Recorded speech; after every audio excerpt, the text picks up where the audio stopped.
আসসালামু আলাইকুম। শীঘ্রই ইরান যুদ্ধের অবসান ঘটবে, পুতিনের সঙ্গে ফোনালাপের পর ট্রাম্প।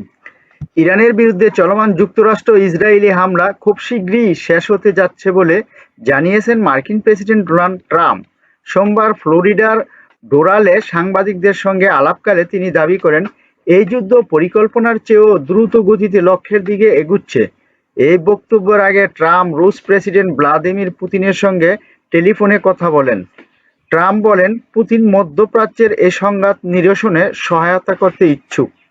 ডোনাল্ড ট্রাম্প দাবি করেন, 28শে ফেব্রুয়ারি যুদ্ধ শুরু হওয়ার পর থেকে এ পর্যন্ত ইরান জুড়ে 5,000 লক্ষ্যবস্তুতে সফলভাবে আঘাত হেনেছে যুক্তরাষ্ট্র ও ইসরায়েলি বাহিনী। যুক্তরাষ্ট্র ও ইসরায়েল ধারাবাহিকভাবে ইরানের ড্রোন ও ক্ষেপণাস্ত্রের মজুত লক্ষ্য করে হামলা চালিয়ে যাচ্ছে উল্লেখ করে ট্রাম্প বলেন, আজ থেকে আমরা তাদের ড্রোন তৈরির প্রতিটি আস্তানা সম্পর্কে জানি এবং সেগুলো একটার পর একটা ঘুরিয়ে দেওয়া হচ্ছে।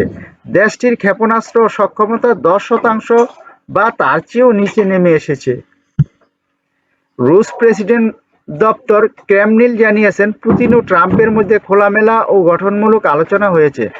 বার্তা সংস্থা এএফপি জানিয়েছে, গত বছর ডিসেম্বরের পর আজ মঙ্গলবার তাদের মধ্যে প্রায় 1 ঘন্টা আলোচনা হয়েছে।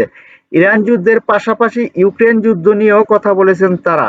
রাশিয়া ট্রাম্পকে কূটনৈতিক পক্ষে সমস্যা সমাধানের বার্তা দিয়েছে বলে জানিয়েছে পুতিনের কূটনৈতিক উপদেষ্টা ইউরি উশাকভ বলেন, পুতিন ট্রাম্পকে ইরান যুদ্ধ নিয়ে দ্রুত রাজনৈতিক ও কূটনৈতিক সমাধানে পৌঁছাতে আহ্বান জানিয়েছেন। পাশাপাশি বিশ্বব্যাপী তেলের বাজারে অস্থিরতার কথা তুলে ধরে ভেনেজুয়েলার পরিস্থিতি নিয়েও কথা বলেছেন। উশাকভ দাবি করেছেন, ওয়াশিংটনের চেয়ে প্রেসিডেন্ট পুতিনের সঙ্গে একাধিক গুরুত্বপূর্ণ আন্তর্জাতিক পরিস্থিতি নিয়ে আলোচনা করতে। আলোচনায় ইরানের সংঘাত থামাতে বেশ কিছু প্রস্তাব দিয়েছেন পুতিন, তবে কি প্রস্তাব দিয়েছেন তা খোলাসা করেননি। ভিডিওটি দেখার জন্য অসংখ্য ধন্যবাদ। এমন আরো ভিডিও দেখতে চ্যানেলটি সাবস্ক্রাইব করুন, ভিডিওটি লাইক, কমেন্ট ও শেয়ার করে পাশে থাকুন আর নিয়মিত চ্যানেলের ভিডিও দেখুন। পরবর্তী ভিডিও দেখার আহ্বান জানিয়ে আজকের মতো এখানে শেষ করলাম। সে পর্যন্ত আপনারা ভালো থাকুন, সুস্থ থাকুন, শান্তিতে থাকুন।